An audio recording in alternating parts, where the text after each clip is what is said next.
আমার তরি বাধা আছে কোন শেখে আগাতে, কোন মসজিদে এলান হবে সোয়াব শেষে কাটে।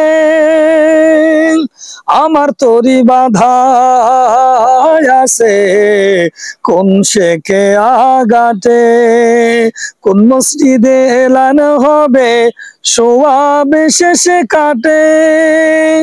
কখন কোথায় করবে দাফন, কখন কোথায় করবে দাফন আমাকে স্বজন।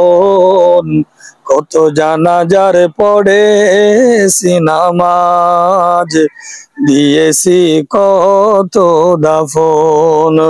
কত জানাজার পড়েছি নামাজ, দিয়েছি কত দাফন।